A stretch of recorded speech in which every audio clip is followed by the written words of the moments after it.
Assalamualaikum warahmatullahi wabarakatuh. Waalaikumsalam warahmatullahi wabarakatuh. Alhamdulillahi wahdah, sadaqa wa'dah, wa nasara abdah, wa a'azza jundah. Wassalatu wassalamu ala man la nabiyya ba'dah, wa ala alihi wa sahbihi wa mawalah. La hawla wa la quwwata illa billah, amma ba'du. Saudara-saudara kaum muslimin rahimakumullah, seperti kita maklum bahwa Allah subhanahu wa ta'ala menciptakan manusia dan jin untuk melaksanakan ibadah kepadanya. Manusia yang ingkar terhadap perintah ini dinamakan dengan orang-orang kafir, sedangkan jin yang mengingkari perintah ini dinamakan dengan setan atau syaitan dalam bahasa Qur'annya. Kemudian dalam perkembangannya, jin-jin yang kafir yang dinamakan setan ini bersekongkol dan menjadi bala tentaranya iblis untuk menggelincirkan manusia dengan berbagai macam cara dan jalan dari hal-hal yang diridhoi oleh Allah subhanahu wa ta'ala. Adapun yang namanya iblis, pada hakikatnya cuma satu saja, yaitu yang ingkar kepada perintah Allah untuk sujud kepada Nabi Adam alaihi salam. Iblis inilah kemudian yang menjadi sesepuh, raja, biang atau dedengkotnya para setan. Seluruhnya akan tunduk kepada komando iblis, akan taat dan setia kepada perintah iblis untuk mencari teman yang sebanyak-banyaknya guna menemani mereka di neraka nanti.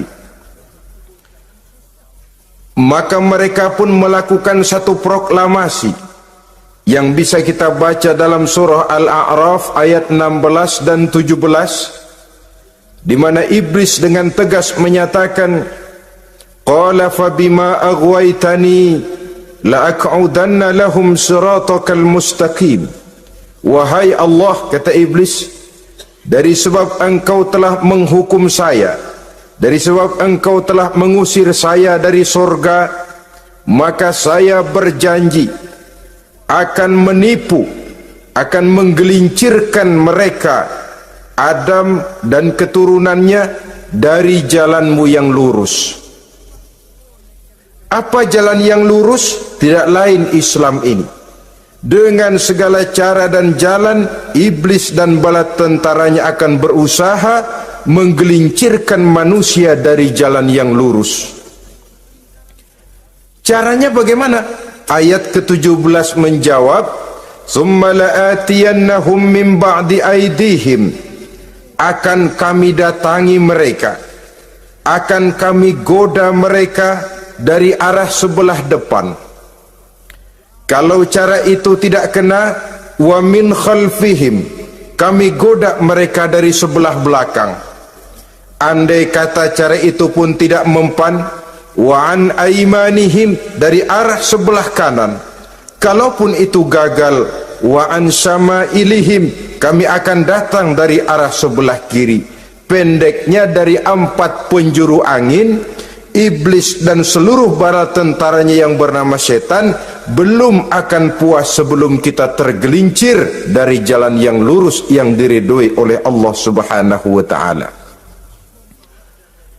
Sebagian ahli tafsir menjelaskan bahwa jika iblis menggoda dari arah depan, yang dimaksud dari depan ini adalah dunia, sehingga manusia menjadikan dunia sebagai tujuan akhir dari seluruh kegiatan hidupnya.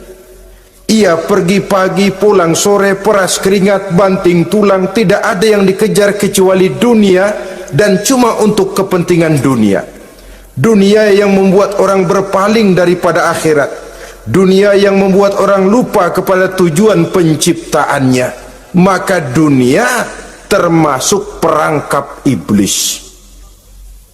Apa isi dunia? Biasanya yang lazim itu 3 ta itu, harta, tahta, wanita. Itu yang bikin orang jadi sibuk sampai lupa kepada tujuan penciptaannya. Untuk apa dia diciptakan oleh Allah? Ini wa'an min baini aidihim, kami goda mereka dari arah depan dengan menyodorkan dunia dalam bentuk yang hijau ranau, dunia dalam bentuk yang manis sehingga mereka tenggelam di dalamnya lalu melupakan akhirat. Kalau cara itu juga tidak kena, wa min khalfihim, kami datang dari sebelah belakang, kami lupakan mereka kepada akhirat. Itu mah urusan nanti bagaimana saja. Yang penting yang kita hadapi sekarang apa? Dunia. Akhirat kita belum tahu dan bahkan belum tentu ada. Yang sudah pasti saja kita garap, melupakan akhirat. Wa an aimanihim, yang dimaksud dari arah sebelah kanan, iblis dan setan selalu menghalang-halangi manusia untuk berbuat kebaikan, karena kanan adalah lambang kebajikan, sedangkan an syama'ilihim, kiri adalah lambang kejahatan. Dicegahnya kita berbuat kebajikan dan dibisikannya kita untuk selalu melakukan kejahatan dan kemunkaran. Wala tajidu aktsarahum syakirin, dan akan kamu dapati sedikit sekali di antara manusia yang bersyukur atas nikmat yang telah engkau berikan kepada mereka. Ditanamkan rasa ingkar kepada nikmat. Jika kita tidak kufur iman, dibuatnya kufur nikmat. Mengeluh padahal hidup sudah serba cukup, merasa masih sangat kurang padahal orang lain sudah titik air liurnya melihat keadaan kita. Sedikit sekali di antara mereka yang pandai bersyukur kepada nikmat yang telah engkau berikan itu, ya Allah. Jadi untuk ingkar nikmat, bisikan selalu datang dari iblis. Coba lihat itu, temanmu yang tidak pernah sholat rezekinya lancar, kamu berhenti saja sholat. Yang tidak pernah ke masjid pangkatnya naik terus, udah berhenti aja ke masjid.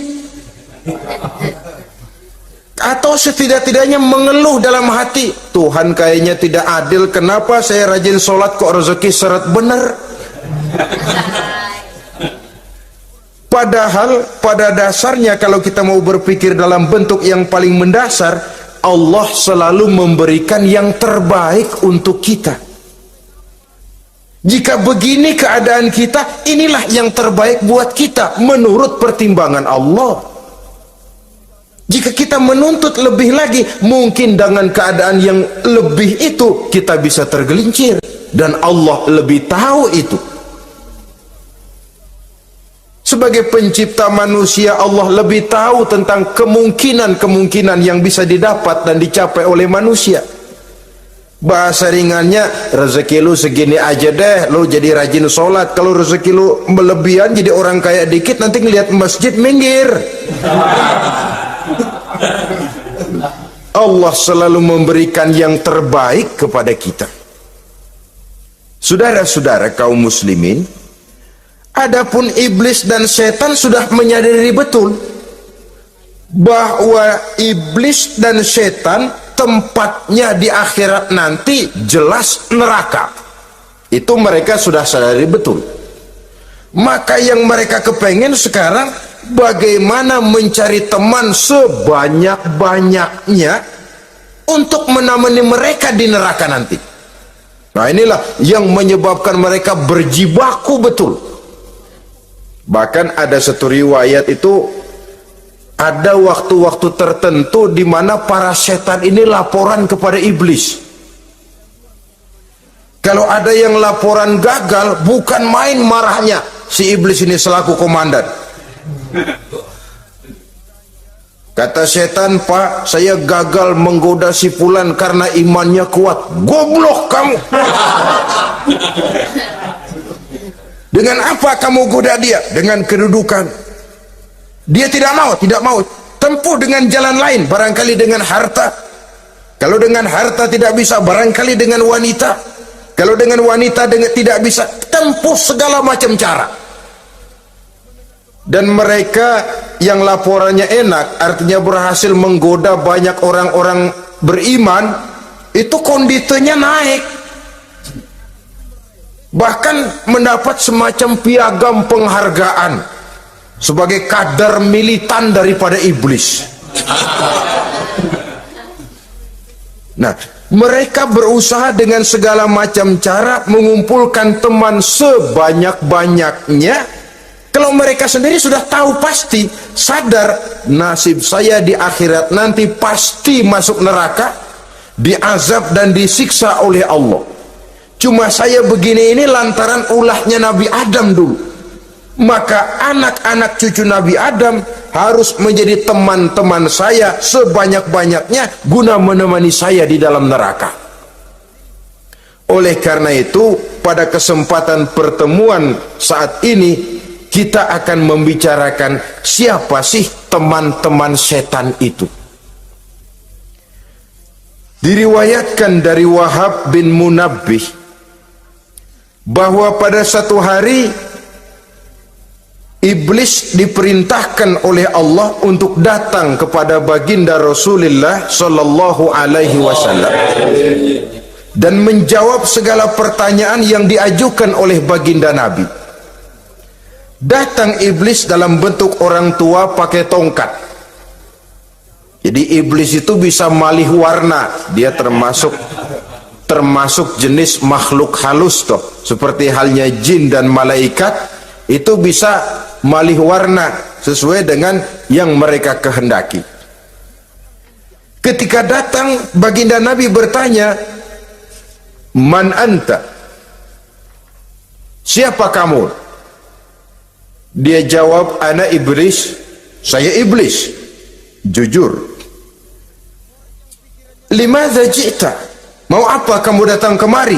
Kata baginda Nabi. Dijawab oleh iblis, "Innallaha amaroni an atika wa ujibaka an kulli ma sa'altani." Allah memerintahkan saya untuk datang kepadamu dan menjawab segala pertanyaan yang engkau ajukan kepada saya. Nah, atas pernyataan ini baginda Rasul kemudian bertanya dengan dua pertanyaan. Pertanyaan pertama, iblis, "Kam ikhwanuka min ummati?" Ada berapa sih teman-temanmu dari golongan umatku? Dari golongan umatku, umat Islam ini, bukan orang lain. Kalau orang kafir sih sudah jelas, itu memang CS-nya iblis. Tapi dari umatku, siapa saja yang jadi teman-teman kamu iblis? Menjadi antekmu, menjadi alatmu sejak dari dunia sampai ke neraka nanti.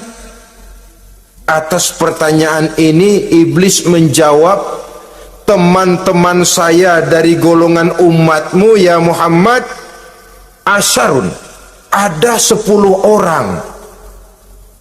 Ada 10 orang yang merupakan teman-teman iblis dari dunia sampai ke neraka."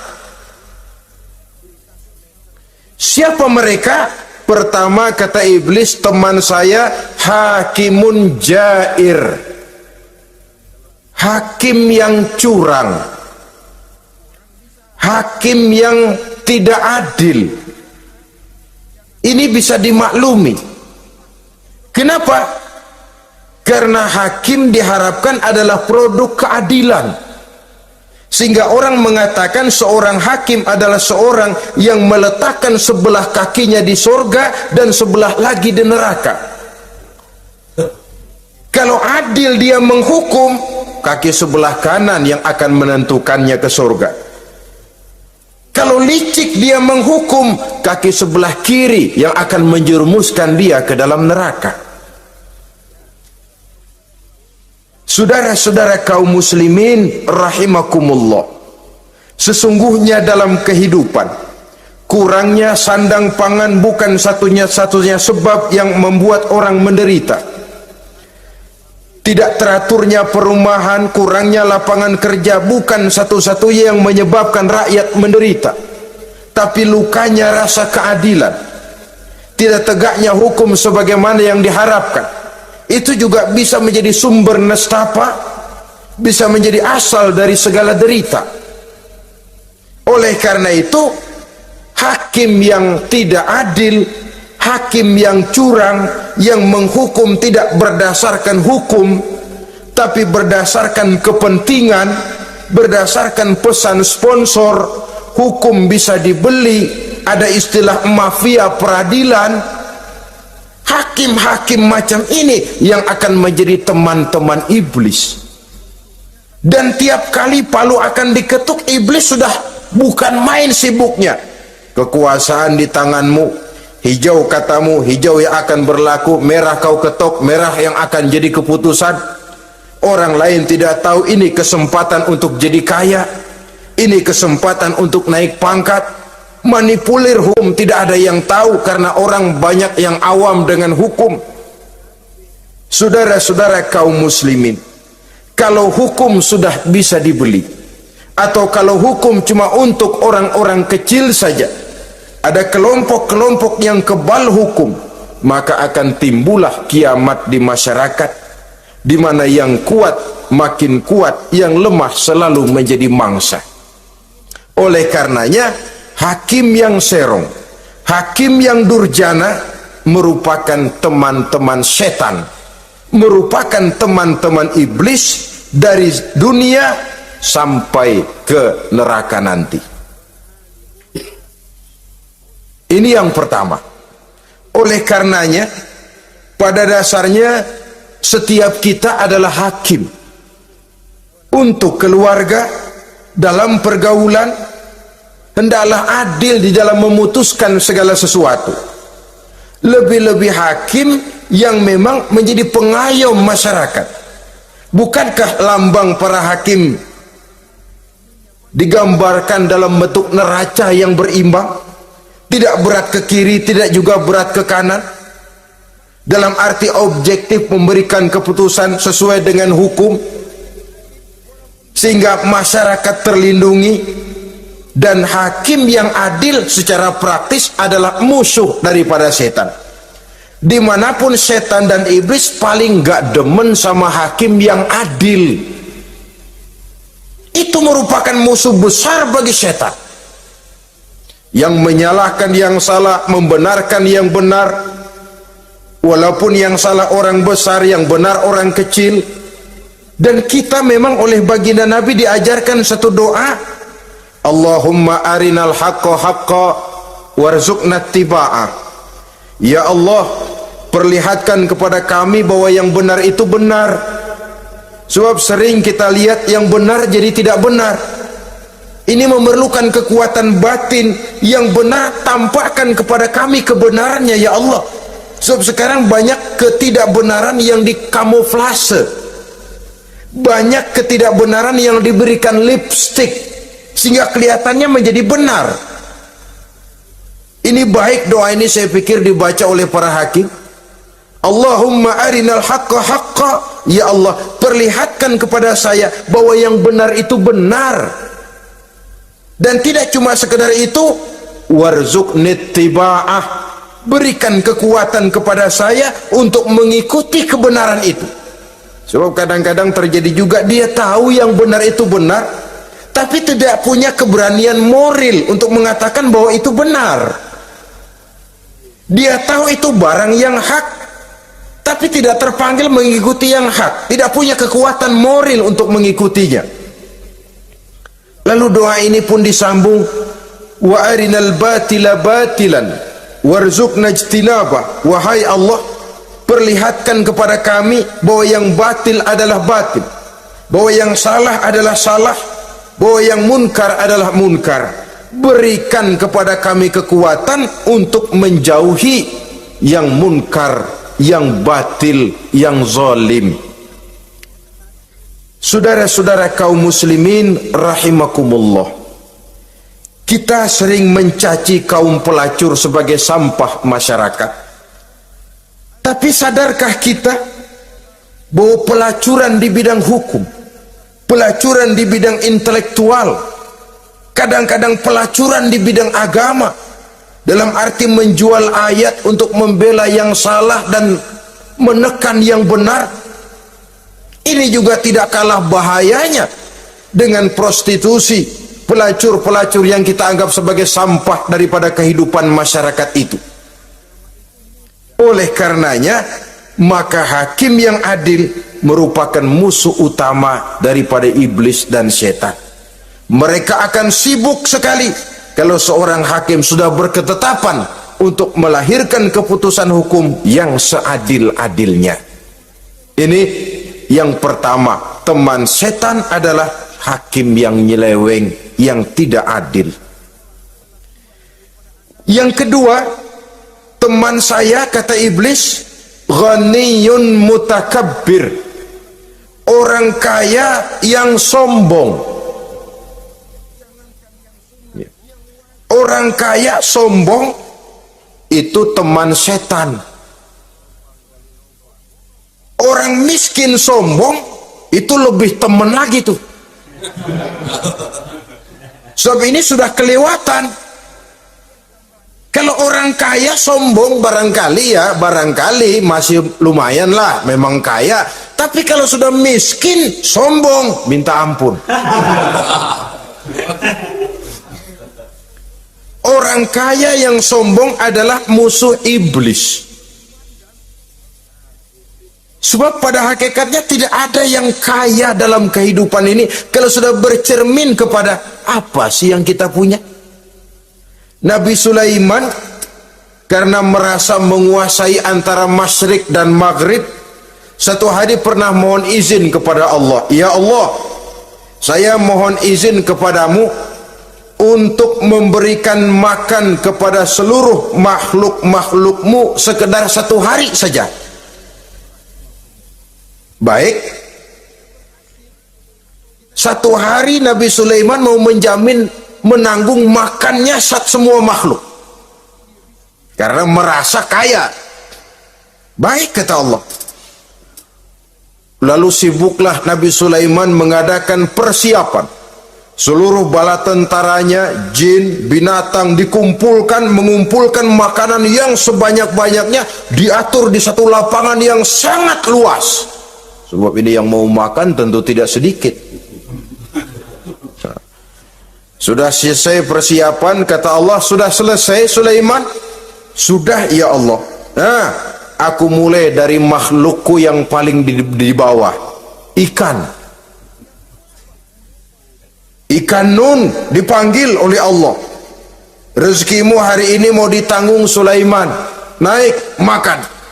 Naik ikan ini. Sekali makan seluruh persiapan habis. Goleng kepala Nabi Sulaiman, beliau sadar lalu sujud, maha kaya engkau ya Allah. Boro-boro nanggung makanan semua makhluk hidup sehari, ikan satu nggak keurusan. Ini baru sekali makan, bagaimana nambahnya? Jadi apa sih yang kita anggap kaya ini? Maka orang kaya yang sombong pada hakikatnya kacang yang lupa akan kulitnya. Tidak ada yang kita bawa pada saat kita terlahir ke alam ini, sebagaimana juga tidak ada yang kita bawa pada saat kita meninggalkan alam ini. Harta kita akan pindah nama. Sebab itu yang perlu kita jaga pada hakikatnya tidak lain nilai-nilai iman, sebab ini yang akan kita bawa. Cuma ironinya, karena iman itu abstrak, bukan benda, orang yang kehilangan iman tidak pernah ribut. Sebaliknya, karena harta itu materi, benda konkret, orang yang kehilangan harta cepat merasa, cepat ribut. Motor hilang, ribut. Kenapa? Motor itu benda, kelihatan. Duit hilang, ribut. Televisi hilang, ribut. Kenapa? Benda. Tapi kalau iman yang hilang, bah kelihatannya tenang-tenang saja, bah.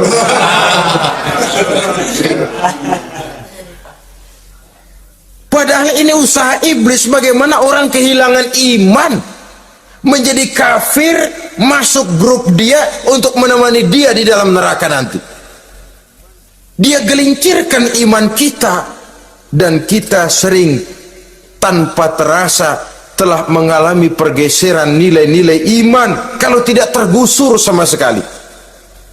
Cuma saya katakan tadi, oleh karena iman ini bukan benda, orang yang kehilangan iman kurang begitu merasa, padahal ini yang paling berharga. Sebab ini yang akan kita bawa menghadap Allah.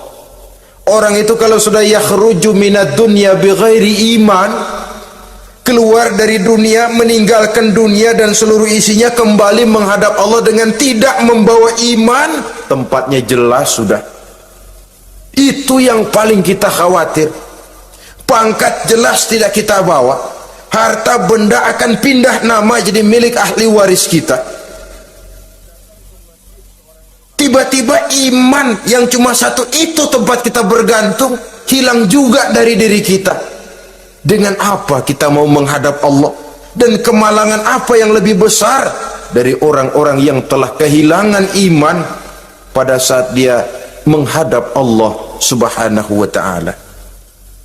Karena itu saudara-saudara, terutama yang diberikan amanah berupa harta oleh Allah dalam kehidupan ini, bersyukurlah kalau saudara diberikan kepercayaan oleh Allah untuk menyalurkan rezeki kepada orang lain, seperti keran yang nyimpen air tapi tidak untuk dirinya, disalurkan kepada yang memerlukannya. Rezeki dia cuma lewat tangan saya, rezeki dia cuma lewat tangan saya. Berbahagialah orang kalau dipercayai Allah untuk menyalurkan rezeki kepada orang lain. Artinya agen. Wong ditunjuk jadi agen Allah, kok nggak bangga? Kalau sudah kemari cara berpikir, insya Allah rasa bakhil bin pelit alias medit bin koret.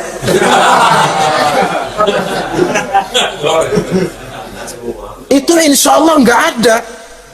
Kan kadang kita berpikir, yang nyari duit gue setengah mati, lu datang-datang mau minta aja pala lu. Kan itu toh kadang-kadang cara kita berpikir. Ya boleh jadi lalu terasa berat. Tapi kalau kembali kepada kesadaran, barangkali alhamdulillah rezeki dia cuma lewat tangan saya. Kalau saya nggak ngasih dia, barangkali nggak semudah ini saya dapat rezeki. Allah mudahkan rezeki saya karena saya sering membantu orang-orang yang memang memerlukannya. Andai kata saya nggak membantu mereka, belum tentu rezeki selancar ini. Tidak lalu enak aja, peras keringat gua banting tulang, pergi pagi pulang sore, lu datang-datang nada aja.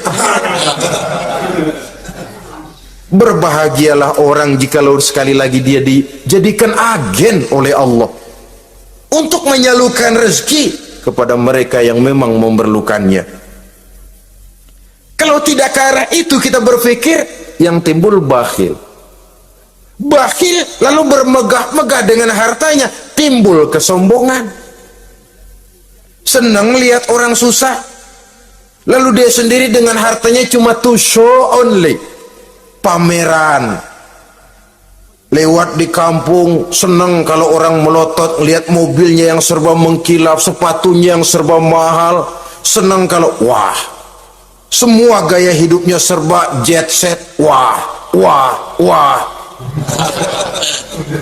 Senang betul kalau ngelihat orang sudah serba bengong lihat keadaan dia. Timbul takaburnya, sombongnya, ngenyek kepada yang lain. Maka orang kaya yang sombong teman iblis, teman setan. Setan senang betul. Sebaliknya secara praktis, orang kaya yang rendah hati adalah musuh iblis.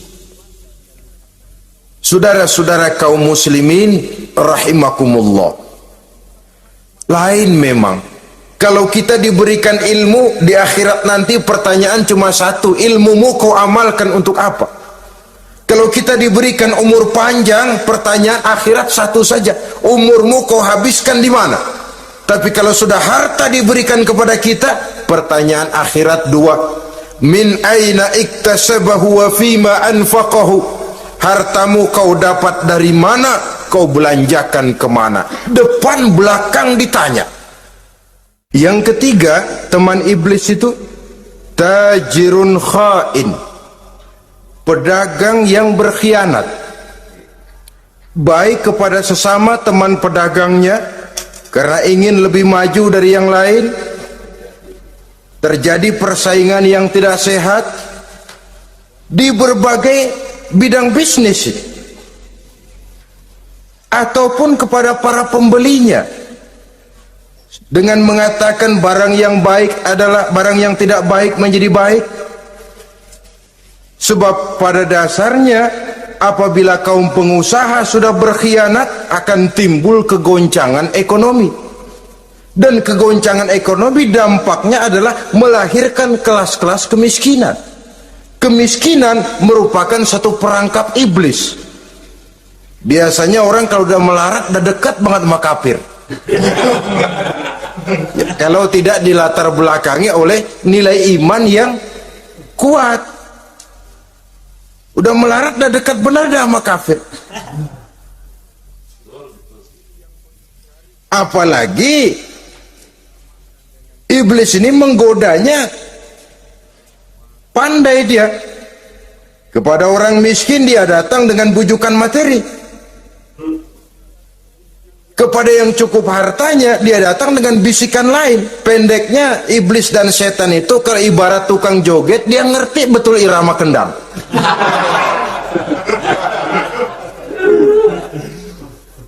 Di mana kelemahan orang itu dia selidiki, dia pelajari, dari arah situ dia masuk.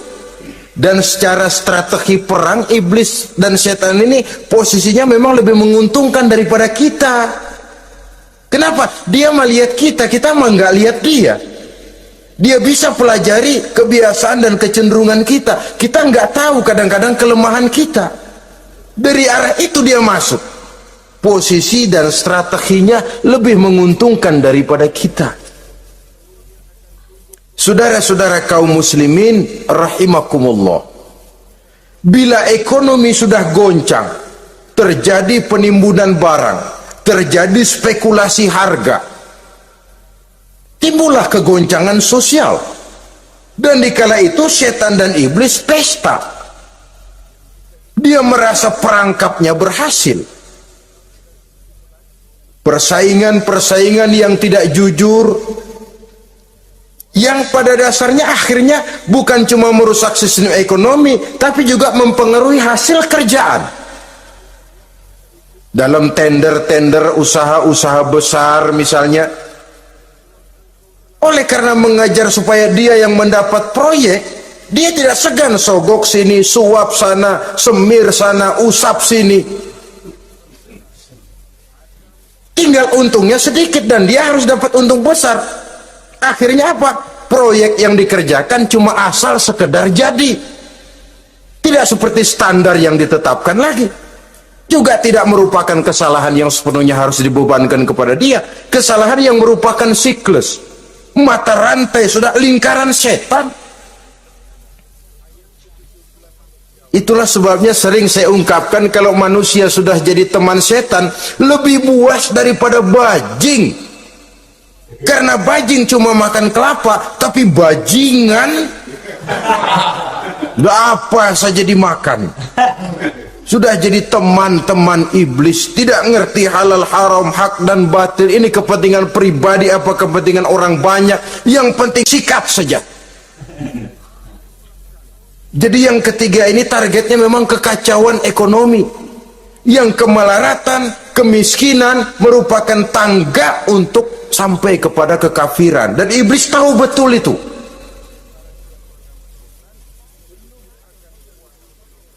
Lain misalnya contoh yang diberikan oleh Rasul. Rasul kan pernah dagang di kala remaja itu, membawa dagangannya Siti Khadijah, kain.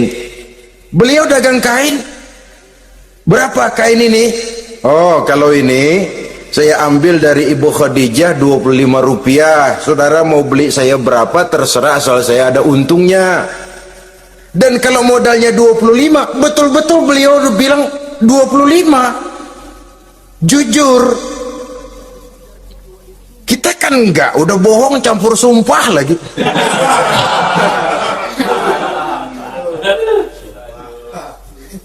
Ini yang ketiga. Yang keempat, teman-teman setan, teman-teman iblis, syaribul khamr. Orang yang minum arak, pemabuk, itu teman setan. Bahkan divonis tidak beriman orang yang pada saat meninggal dunia di dalam perutnya itu masih ada khamr. Tidak beriman divonis. Jadi dalam satu pesta di mana disediakan minuman-minuman keras, iblis itu sudah masang perangkap. Dan bila minuman itu dihampiri orang, dia mulai senang, wajahnya berseri-seri. Kalau minuman dituang ke gelas, dia tepuk tangan. Bila minuman mulai mengalir ke tenggorokan, dia jijimprakan iblis. Girang bukan main.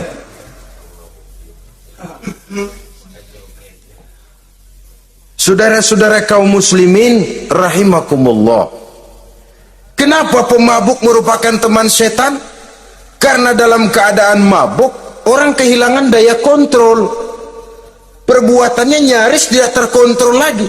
Tidak ada rahasia, tidak ada harga diri, tidak ada sifat memelihara, dan itu ciri-ciri daripada iblis.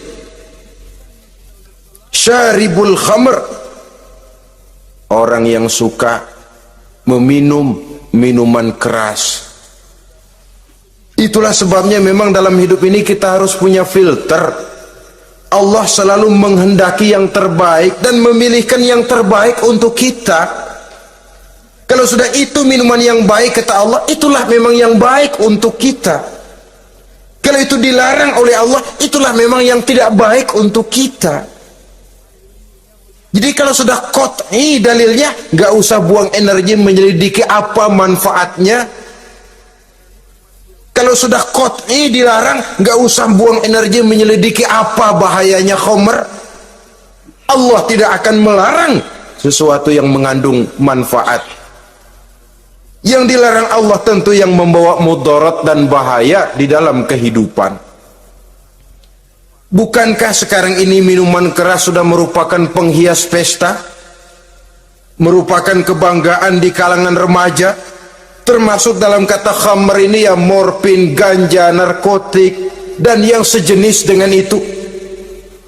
Orang sudah merasa bangga kalau sudah fly to the sky, membumbung ke angkasa, katanya dunia ini luas, lupa segala macam persoalan. Tapi sampai kapan? Sampai kapan orang merasa membumbung? Sampai kapan orang merasa bisa meninggalkan segala persoalan? Sampai mabuknya selesai? Ya kalau gitu mabuk aja terus. Lalu apa artinya kehidupan ini? Mabuk kan nggak ngerugiin orang lain. Kalau saya nyolong kan ngerugiin orang lain. Kalau saya korupsi ngerugiin orang lain. Kalau saya zina jelas ada orang lain yang dirugikan. Tapi minum khamar, siapa yang rugi? Uang-uang saya. Saya beli dengan uang saya, yang minum pun saya. Siapa yang rugi? Saudara, ini pemikiran sepihak namanya. Pertama jelas merugikan diri sendiri. Kesehatan terganggu, pertumbuhan IQ, ya, daya pikir jadi jumud bin beku. Tidak ada idealisme ke arah depan. Yang ada ya, yang dipikirkan ya yang di depan hidungnya saja. Dan konon itu pada mulanya memang orang kan sifatnya cuma ingin tahu, nyobain, ketagihan. Ya kalau orang tuanya masuk golongan have, mampu. Ya, kalau orang tuanya termasuk ekonomi lemah, sedangkan kecanduan hal yang tidak bisa ditangguhkan. Orang yang sudah kecanduan minuman keras, Sekali dia tidak minum, sudah bukan main rasanya. Orang yang sudah biasa minum ganja, morfin, narkotik, satu kali dia tidak bertemu itu, sudah nggak keruan rasa. Orang tuanya tidak mampu, kenapa lalu nggak ngelamun yang negatif? Ya kalau dia keluarga have, orang tuanya masih ngelarang, dia bisa jual hal lain di rumahnya yang ada harganya. Tip deka itu, video kah itu, mobil kah digade dulu. Kalau di kampung, anak-anak muda yang menengah ke bawah, kenapa nggak ayam orang disamber?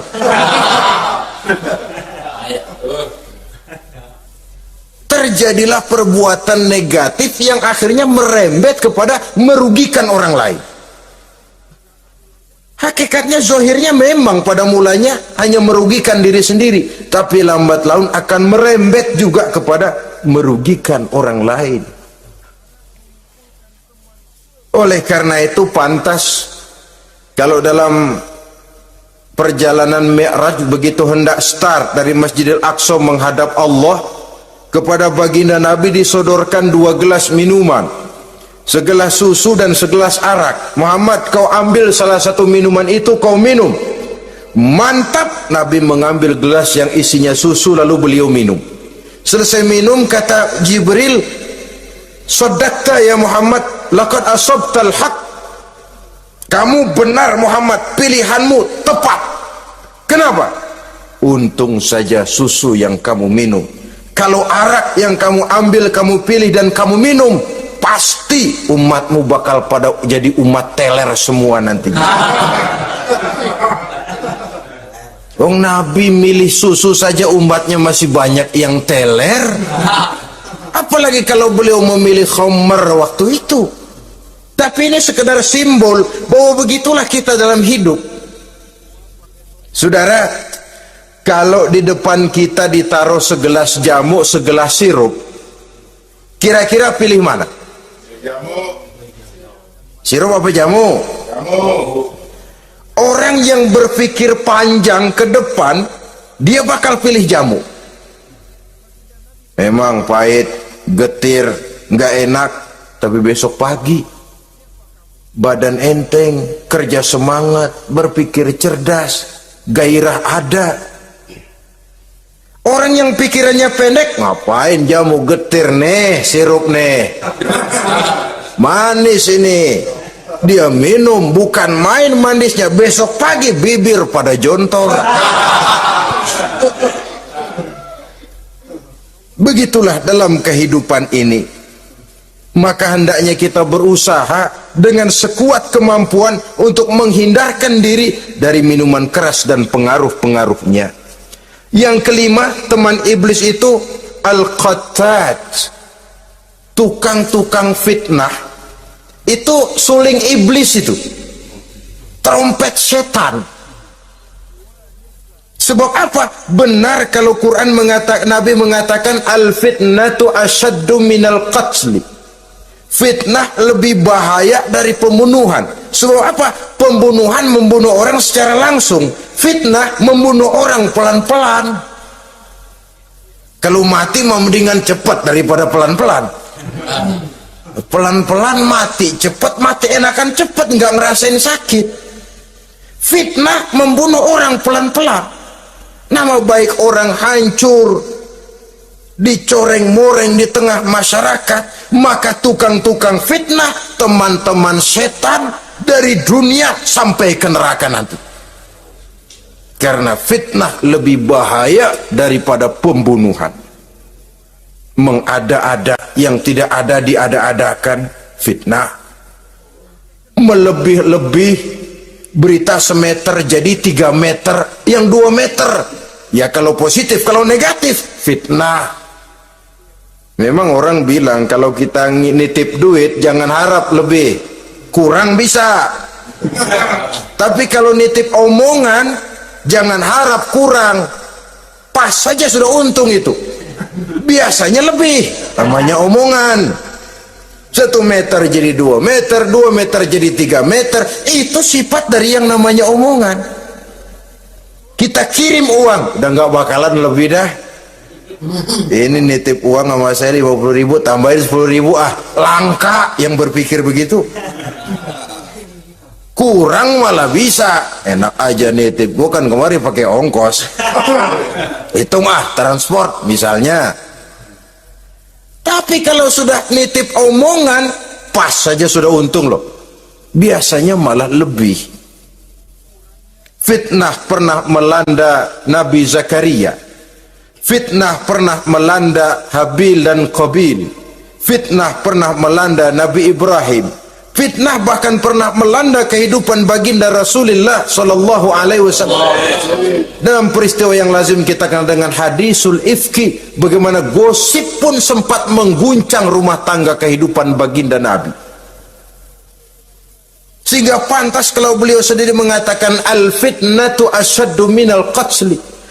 Fitnah itu lebih bahaya daripada pembunuhan, karena fitnah membunuh orang secara pelan-pelan. Saudara-saudara kaum muslimin rahimakumullah, lidah tidak bertulang. Sohirul jirmi azimul jurmi, kecil bentuknya tapi besar akibatnya. Kalau kita luka karena silet 2-3 hari boleh sembuh, tapi luka karena lidah seumur hidup kita ingat. Asal lihat orangnya ingat, nih dia nih yang ngomong kagak enak banget, gua tandain dah.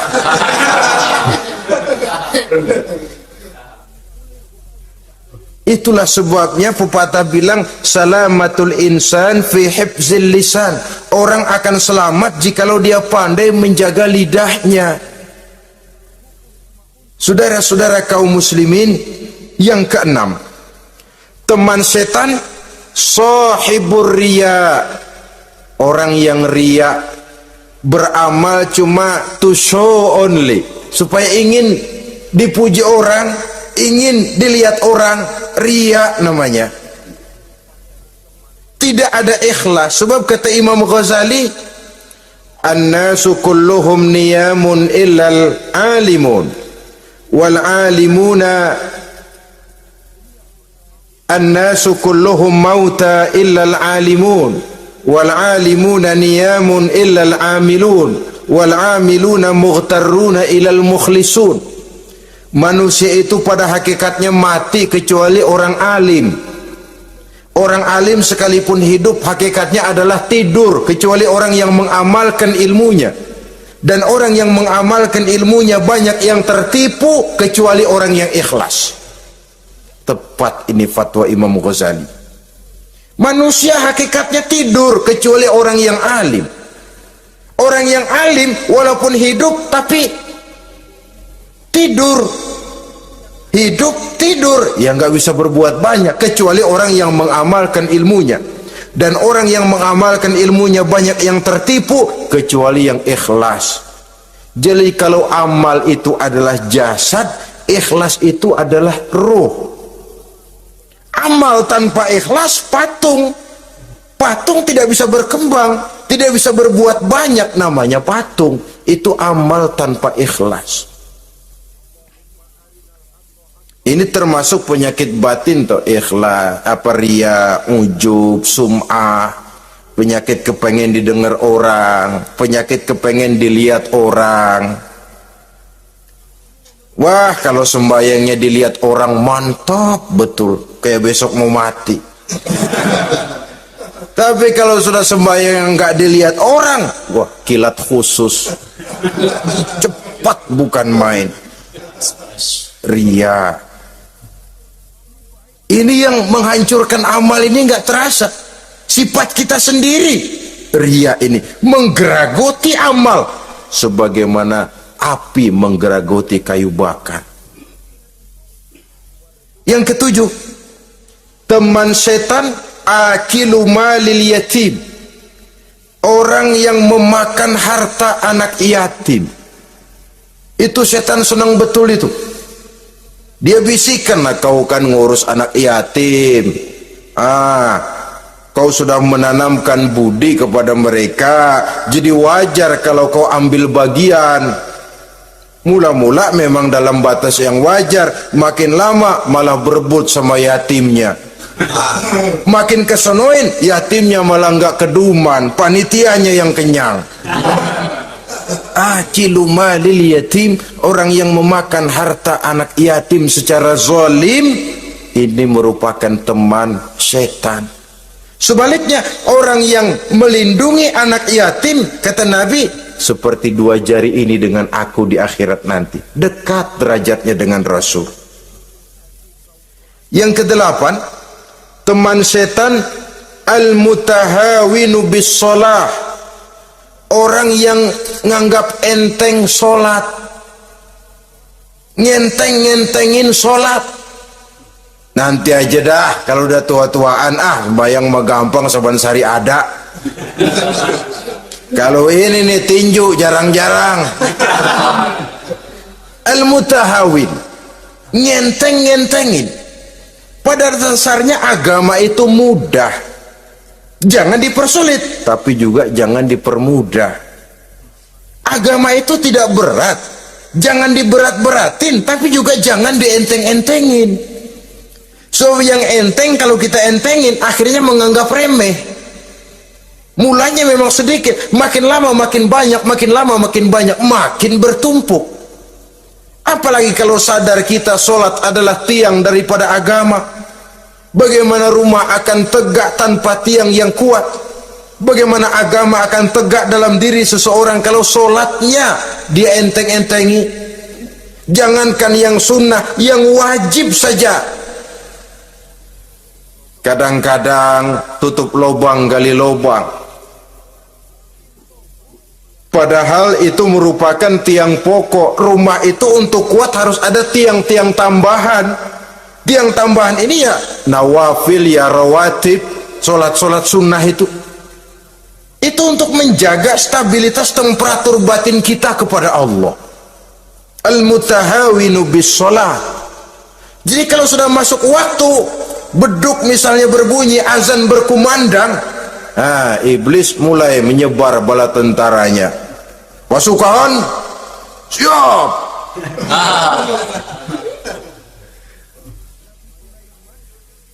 Kama yang dagang dia bisikin, sedang enaknya lo dagang, gua beli lagi banyak-banyak, sembahyang mah ada besok. Sama yang kerja, jangan ditinggal ini kerjaan, tanggung, sembahyang masih ada besok. Saudara-saudara kaum muslimin rahimakumullah, andai kata kita berhasil, kita tinggalkan kesibukan, lalu kita pergi sholat, apa iblis diam? Setan tenang? Tidak, masih dia bisiki kita. Iya, kalau mau sembahyang ya sembahyang, cuman buruan udah. Nah, yang mau belanja, yang menunggu, bukan main. Sampai ruku kita tidak sempurna, bacaan kita semrawut, sujud kita tidak lengkap, sholat juga, tapi disitulah masuk iblis. Atau kalau itu kita berhasil cegah, ruku tertib, ada tumak ninah, sujud bagus, iblis masuk lagi. Wah, memang sembahyang kamu mantap, orang lain gak ada yang sembahyang kayak kamu. Yang timbul apa? Ujub, sombong kepada diri sendiri. Begitu rapi sembahyang, lo ya pada gagah sembahyang, apaan lo? Gua nih. Itu sudah perangkap iblis. Jadi lewat segala macam cara dan jalan, kepada yang ibadahnya bagus ditanamkan rasa ujub, kepada yang mau berusaha bagus ditanamkan sifat was-was, buru-buru. Saudara-saudara kaum muslimin, ini yang ke-8. Yang ke-9, mani'uz zakah, orang yang enggan membayar zakat itu teman setan. Gak ada urusan sama zakat, sayang-sayang harta dizakatin. Saudara-saudara, padahal zakat itu kata Nabi, zakku amwalakum biz zakat, bersihkan hartamu dengan zakat. Jadi barangkali bercampur harta itu dengan sedikit yang tidak baik, bercampur dengan yang kotor, zakat itu membersihkan yang lain. Kita misalnya dalam satu kelas punya murid 40 orang, 42 orang, ada 2 orang yang bandel, nggak ketulungan. Sudah segala macam cara kita perbaiki, nggak juga berhasil. Ini kan kalau nggak diatasi kan mempengaruhi yang teman-teman yang 40 orang. Untuk menyelamatkan yang 40 ini, nggak apa-apa yang 2 keluarin. Bikin pemecatan. Anak saudara kami sudah tidak sanggup lagi mengajar. Dengan ini kami berhentikan dari sekolah yang kami pimpin untuk menyelamatkan teman-teman yang lebih banyak. Mengeluarkan yang 2 untuk menyelamatkan yang 40. So kalau tidak ini nanti ngerembet, yang 40 ngikut jadi ngeres. Itu juga harta. Zakat untuk membersihkan yang masih tersisa. Yang terakhir yang ke-10, teman setan, musuh, teman iblis, man yutilul amal, orang yang terlalu panjang angan-angan, penghitung bintang di langit, yang hidup cuma ngitung jikalau, wiridannya cuma jikalau.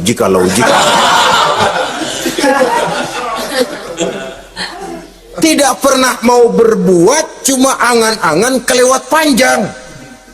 Yang ngelamun kan nggak ada sekolahan, ya siapa juga bisa ngelamun. Orang bukan tidak boleh bercita-cita, bahkan cita-cita yang mendorong kita untuk bergairah dalam kehidupan. Tapi kalau cita-cita tanpa langkah konkret, yang penting kan punya kemauan, lebihnya tawakal, nggak cukup. Pernah datang ke masjid seorang sahabat. Begitu sampai dia turun dari onta, langsung menghadap baginda Nabi. Nabi tanya, ontamu udah diikat belum? Belum ya Rasul. Kenapa? Saya tawakal kepada Allah. Tuh orang diomelin sama Nabi. Ikat dulu, habis gitu baru tawakal. Betul toh. Ikat dulu tuh onta, lebihnya baru tawakal. Kalau udah diikat masih lari juga, itu tawakal. Lah belum diikat udah tawakal. Orang yang terlalu panjang angan-angan, yang akhirnya kalau tidak merusak cara berpikirnya, akan mendorong dia kepada perbuatan yang negatif untuk mewujudkan angan-angannya itu. Macam misalnya ya, pakaian kepengen bagus, harta mau banyak, usaha ogah, kerja capek sedikit tidak mau, kepengen seperti orang-orang, lalu ngelamun. Kalau tidak jadi gila, yang merusak perbuatannya. Kan berapa banyak orang yang kepengen kaya gagal lalu jadi sableng. Kertas koran ditumpukin, dikantongin, dia kira gepokan duit. Hawanya duit udah banyak aja. Tulul amal, terlalu panjang angan-angan. Nah, saudara-saudara, kalau kita sudah tahu itulah teman-teman setan, teman-teman iblis, mari kita berusaha jangan termasuk salah satu di antara 10 orang yang menjadi teman-teman iblis ini. Lalu cara untuk mengatasinya bagaimana? Imam Al-Ghazali rahimahullah memberikan tuntunan. Pertama, untuk mengatasi perangkap setan, jangan sampai kita termasuk salah satu teman setan, zikrullah. Banyak ingat kepada Allah. Sebab Nabi bersabda, inna zikrallahi ta'ala fi janbi syaitan kal akillati fi janbi ibni Adam. Sesungguhnya zikrullah, zikir kepada Allah itu dapat menyakiti setan sebagaimana penyakit menyakiti lambung anak Adam. Jadi setan itu akan kurus kalau kita hantam pakai zikrullah. Setan tidak berdaya, lemah kalau kita hantam pakai zikrullah. Ingat Allah, selalu merasakan kehadiran Allah dekat dalam hidup. Itu senjata pertama. Dengan zikrullah, setan kurus. Kalau udah kurus, ya lemas, nggak berdaya ngadepin kita. Tapi kalau nafsu yang kita ikutin, kita umpanin tuh setan. Lah gemuk, begitu gemuk, makin berleluasa dia ngutak-ngatik kita. Yang kedua, jangan mendekati tempat maksiat. Sebab man hama haulal hima yusiku ayyaqafi. Orang yang main di pinggir kali ditakutin kecebur di kali. Jangan mendekati tempat yang cenderung membawa kita ke tempat maksiat. Saudara-saudara, yang ketiga, mengosongkan perut. Dalam arti rajin puasa, puasa sunnah. Kata Nabi, inna syaitan yajri min ibni adam majrad dam fadayyiku majariyahu bil ju'. Setan mengalir dalam diri manusia seperti mengalirnya darah. Maka persempit jalan setan dengan apa? Bil ju', dengan memperbanyak lapar, bukan memperturutkan syahwat. Pantas kalau Nabi bilang, saya adalah sekelompok orang yang tidak makan kecuali kalau kami lapar, dan kalau kami makan tidaklah sampai kekenyangan. Bukan nggak kenyang, tapi nggak kekenyangan. Yang terakhir, kata Imam Ghazali, hendaknya kita selalu ingat bahwa tujuan iblis dan setan adalah menjerumuskan manusia, menyengsarakan manusia, supaya kita menjadi teman mereka di neraka nanti. Kalau ingat itu, insya Allah kita bisa mengerem diri. Nah, inilah saja yang dapat kita sampaikan pada pertemuan kali ini. Mudah-mudahan ada manfaatnya. Terima kasih dan mohon maaf. Usikum wa nafsi bitaqwallah. Wassalamualaikum warahmatullahi wabarakatuh. Waalaikumsalam.